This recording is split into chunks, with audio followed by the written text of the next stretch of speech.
Fala galera, tudo bem? Estamos de volta aqui para mais um bate-papo científico aqui no canal.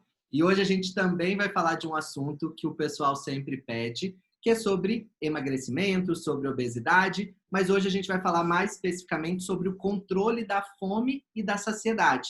E para isso, eu tenho o prazer de ter novamente aqui no canal com a gente minha amiga Natécia Persegoni. A Natécia é nutricionista, ela é professora adjunta na Universidade Federal de Juiz de Fora, autora de livros, palestrante. Então, Natécia, queria muito agradecer a sua participação mais uma vez aqui no canal.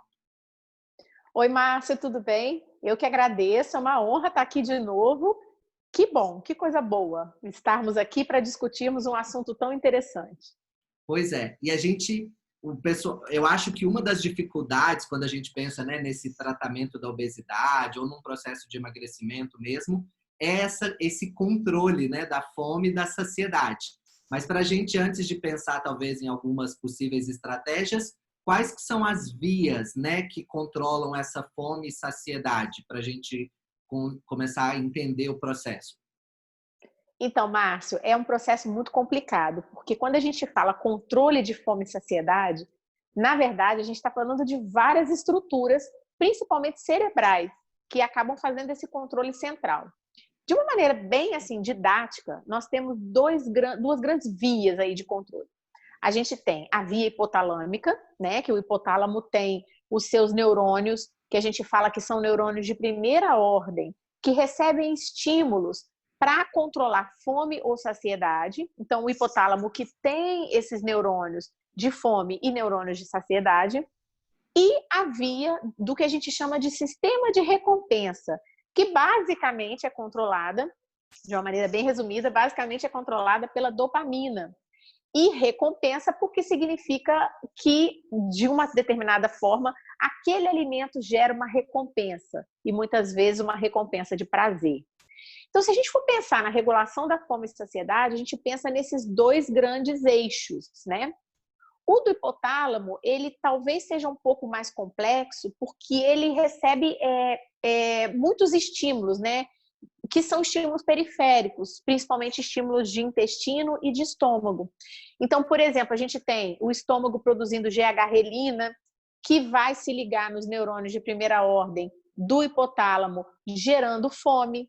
A GH-relina se liga nos neurônios NPY a GRP, que são neurônios de fome. Mas a gente tem, por exemplo, a leptina, que é produzida no tecido adiposo e que se liga aos neurônios Ponch-Cart, que aí já são neurônios de saciedade. Isso só para exemplificar, né? Mas, na verdade, são muitos peptídeos, são muitos fatores aí que podem estimular ou inibir esses neurônios de fome e saciedade no hipotálamo. Então, você tem GH-relina, colicistoquinina, leptina, a própria insulina, PYY, e o GLP-1, que, por exemplo, hoje é uma das coisas que mais tem sido estudada em obesidade. Tem até medicamentos que são produzidos que tentam imitar o efeito do GLP-1, que seria um efeito de saciedade, né? E temos a via da dopamina, que aí já é uma via mais neuronal, não recebe estímulos periféricos, é mais um estímulo neuronal, mas é um estímulo muito poderoso, porque é um estímulo de prazer, dos alimentos que geram prazer, e acaba gerando muitas vezes uma situação de vícios alimentares. Então, quando a gente fala em fome e saciedade, a gente tem que pensar nisso tudo. São muitos fatores. E tem, já que você falou de vícios, tem alguns alimentos que viciam mais? Quais são eles? Infelizmente tem, Márcio. Basicamente, a literatura ela chama de alimentos palatáveis, que seriam os alimentos que... O que é um alimento palatável, né? Ele tem gordura e açúcar ao mesmo tempo. Essa mistura é uma bomba, né? Açúcar com gordura.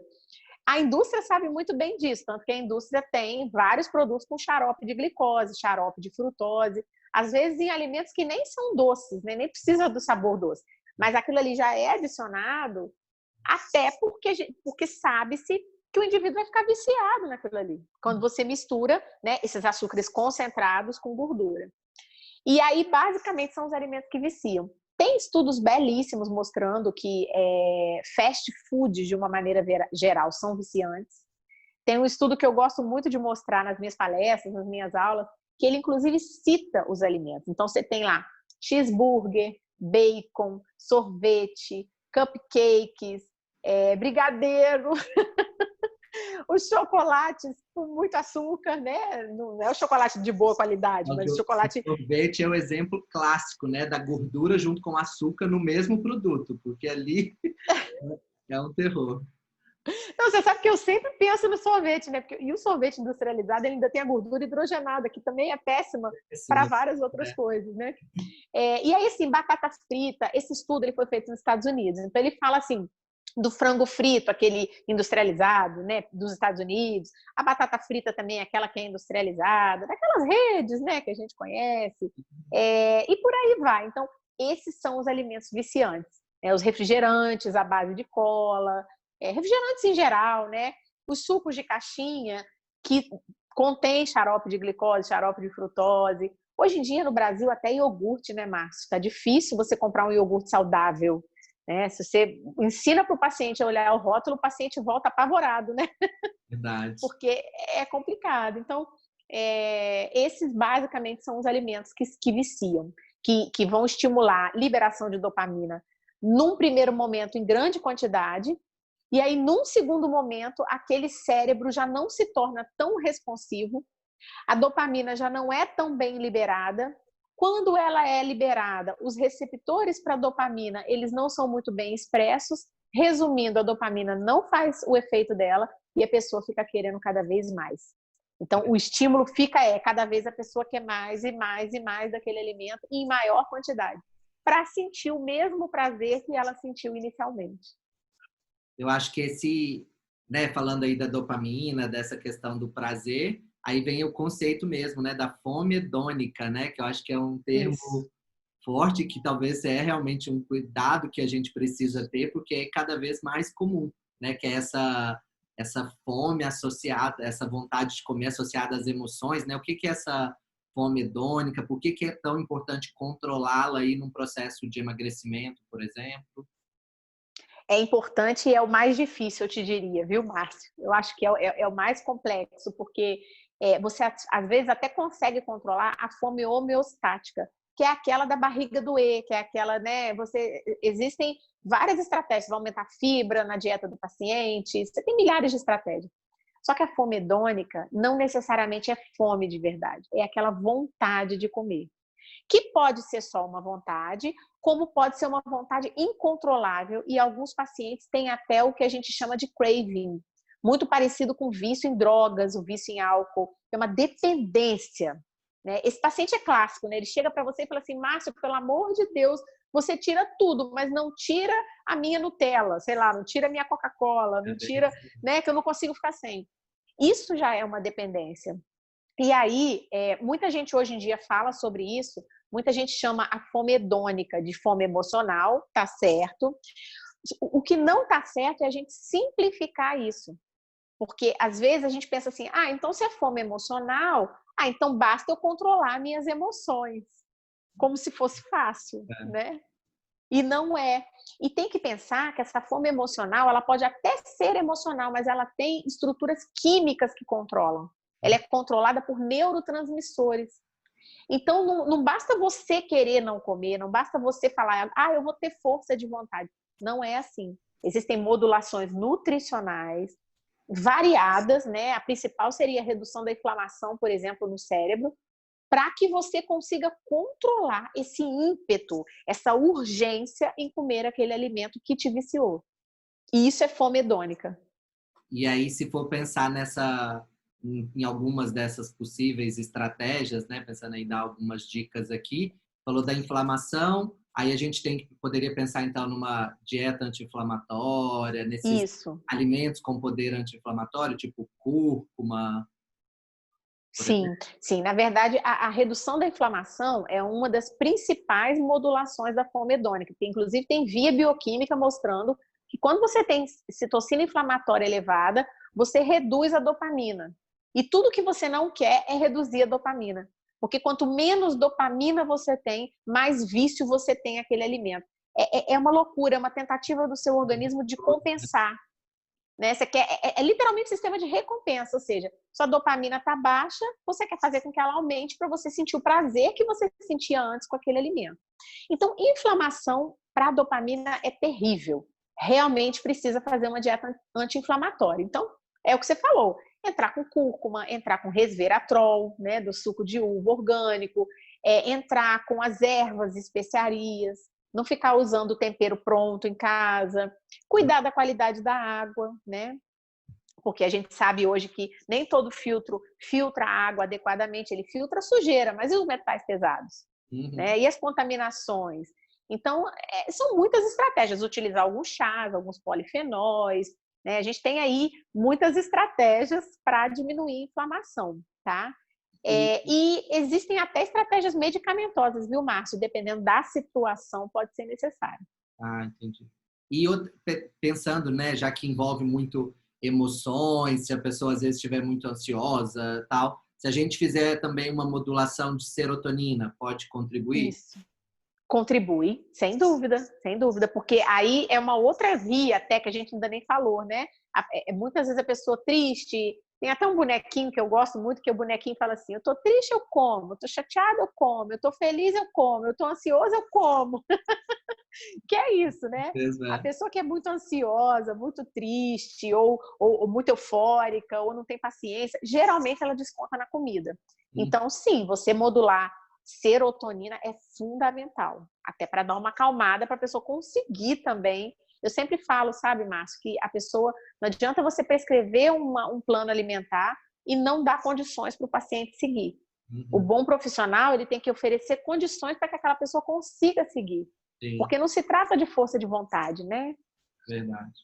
Eu falo que aí dá para pensar, por exemplo, em serotonina, a gente pode pensar em chás, né? Então, tem chás que tem um efeito mais calmante, colocar fontes de triptofano na dieta, né? Banana, aveia.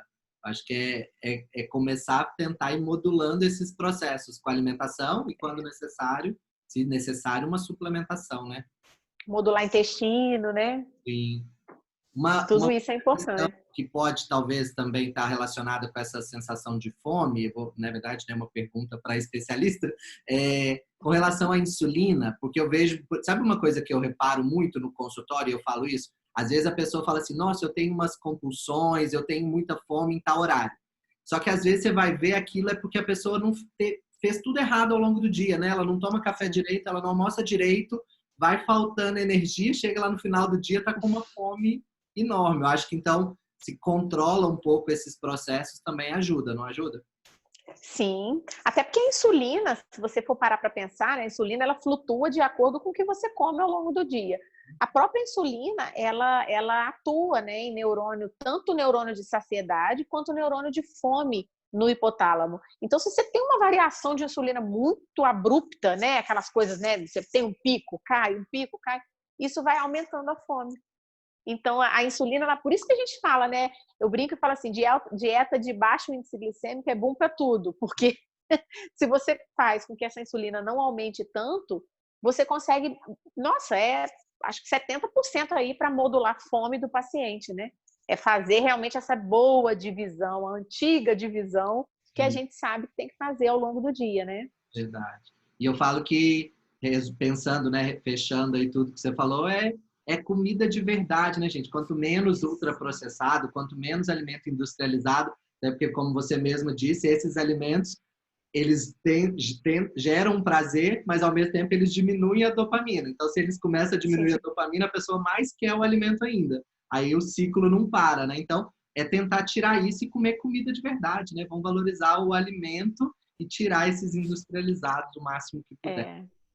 E você sabe, Márcio, só para fechar, tem mais um mecanismo, que você falou de comida de verdade, que eu lembrei agora, que são as papilas umami, que são papilas gustativas, que é a quinta papila, né, que a gente tem a doce, a salgada, a azeda e a amargo. E tem a umami. A umami, ela só é estimulada por algumas estruturas químicas bem específicas, geralmente que contém nos alimentos industrializados. Então, glutamato monossódico, o xarope de frutose, o xarope de glicose. E existe um mecanismo que explica que quando você fica estimulando o umami, você diminui dopamina. Então, assim, é mais um mecanismo para dizer, de fato, que não é para comer. É claro, coisa industrializada todo mundo come, mas não é para ficar comendo ultraprocessado. Esses que são adicionados do glutamato, do xarope de frutose, do xarope de glicose, porque são esses que vão gerar de fato vício, né? Verdade. E essas papilas, elas só são ativadas com esses alimentos, que não são alimentos, são produtos alimentícios, né? Então, realmente, não vale a pena. Não pode ficar comendo essas coisas.